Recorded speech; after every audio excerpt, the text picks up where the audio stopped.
Assalamualaikum warahmatullahi wabarakatuh. Alhamdulillah, wassalatu wassalamu ala rasulillah. Amma ba'dah, Allahumma shalli ala Muhammad wa ala ali sayyidina Muhammad. Apa kabar teman-temanku semua yang dirahmati Allah? Pertama-tama yang mulia saya muliakan kepada Ibu dosen Nur Setianingrum MSI. Mudah-mudahan beliau disehatkan selalu dan dimudahkan segala urusannya. Amin. Kedua kalinya tujuan video ini dibuat untuk memenuhi tugas mata kuliah media pelajaran MTS dan MTK. Namun di sini pada kali ini saya akan membahas materi yang berkaitan tentang thariqah, yaitu dari mata pelajaran akhlak tasawuf yang berjudulkan tarekat. Pertama, apa itu tarekat? Tarekat secara pengertian adalah berasal dari kata at-thariq, jamaknya turukun atau atrukun, yang bermakna jalan, lorong atau gang. Kata tersebut menjadi bentuk masdar dari fiil ketiga, dari segitiga dari fiil taraqqa yatriku tarifan, yatruku turufan, yang memiliki arti jalan atau cara berjalan. Secara terminologi, beberapa ilmuwan memiliki pengertian tentang tarekat. Jadi ada banyak beberapa para ilmuwan berpendapat tentang ta'rif atau pengertian dari thariqah. Pertama, Al-Jurjani pada kelahiran 816 Masehi. Tarekat adalah metode khusus yang dipakai oleh salik. Salik itu adalah penempuh jalan menuju Allah Subhanahu wa taala melalui tahapan-tahapan. Yang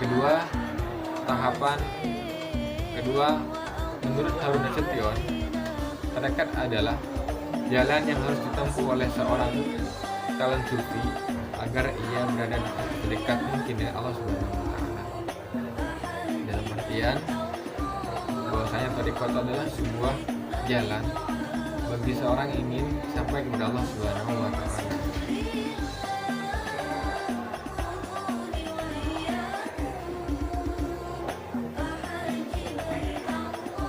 Adapun pengertian ini secara umum dapat dilihat dalam Al-Quran.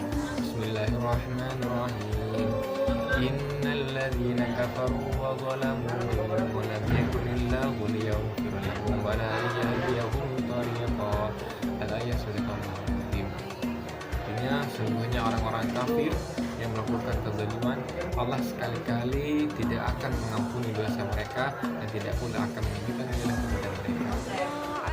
Surat An-Nisa ayat 168. Berikutnya adalah tujuan tarekat. Tujuan tarekat juga ada tujuan-tujuannya.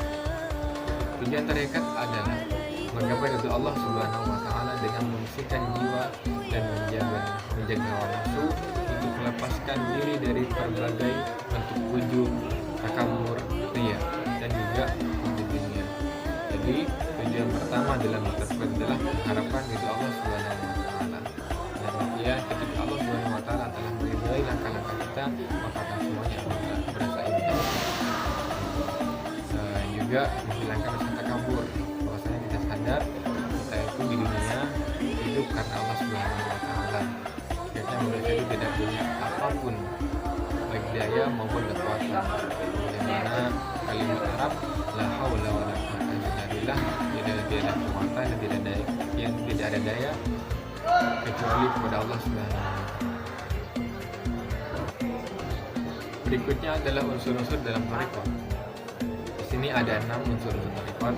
Saya akan jelaskan satu persatu. Bahwasanya pertama yaitu mursyid. Mursyid adalah secara bahasa dalam mursyid yaitu berarti guru atau pembimbing, tepatnya guru thariqah. Mursyid adalah pemimpin tertinggi tarekat. Mereka adalah orang-orang yang memiliki otoritas dalam legalitas kesufian, yang berhak mengawasi muridnya dalam setiap langkah dan geraknya sesuai dengan ajaran Islam. Oleh karena itu, dia mempunyai keistimewaan khusus seperti jiwa yang bersih. Tapi menurut Abu Bakar Al-Mursyid adalah orang yang telah suluk syariah dan hakikatnya sesuai dengan ajaran Islam dan telah mendapat ijazah untuk mengajarkan suluk kepada orang lain. Jadi dalam artian kesimpulannya adalah mursyid itu adalah seorang guru yang berhak untuk memberikan ijazah kepada orang lain sehingga bisa mengamalkan apa yang guru itu amalkan. Yang kedua yaitu murid. Untuk kedua adalah murid. Siapa itu murid? Murid adalah seorang yang berkehendak, berharap atau menginginkan sesuatu dalam tarekat. Murid berarti menempuh jalan rohani yang berharap mendapat ridho Allah Subhanahu wa Ta'ala. Nah, di sekolah juga ada yang namanya murid. Tapi kalau di sekolah itu murid bermakna seorang pencari ilmu yang mengharapkan ilmu dari sang guru. Gitu. Namun dan balik ke sini, murid adalah seorang yang mengharapkan sesuatu dari gurunya, dari murid sang mursyid. Yang ketiga yaitu ada wirid. Wirid secara terminologi berarti sesuatu yang terjadi berulang-ulang. Dan tarekat wirid adalah, di dalam tarekat wirid adalah zikir yang dilakukan secara rutin.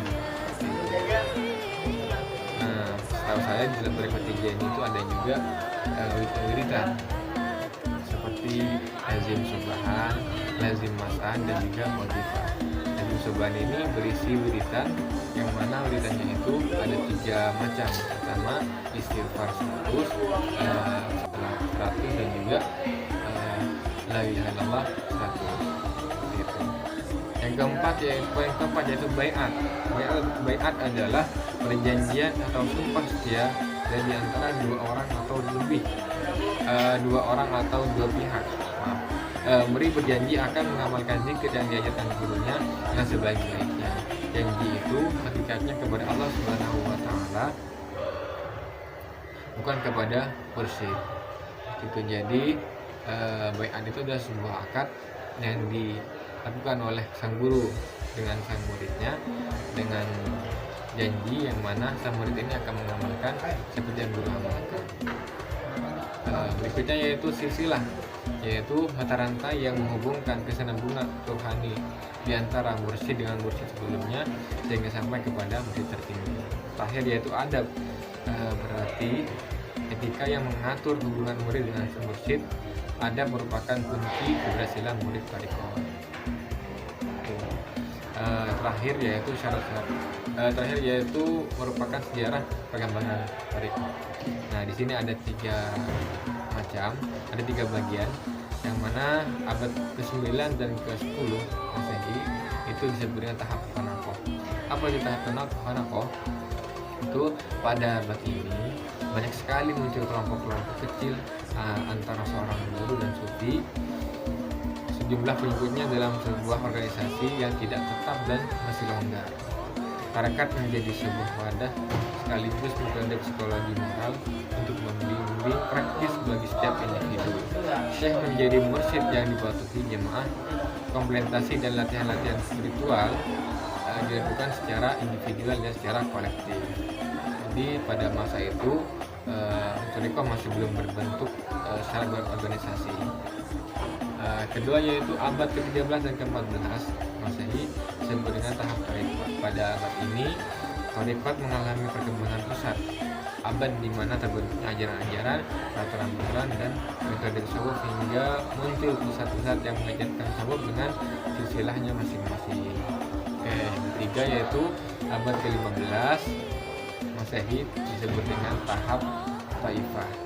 Abad 15 Masehi ini merupakan masa terjadi penyebaran misi ajaran dan peraturan kepada muridnya. Kalau abad ke-13 tarekat sudah berkembang, namun di abad ke-12 ini, namun di abad 15 Masehi ini tarekat sudah terkenal di dunia. Terkenalnya tarekat karena sifatnya yang luas. Maksudnya, murid bila sudah mencapai derajat syekh, maka murid tidak mempunyai sesuatu keharusan untuk mengikuti tarekat gurunya.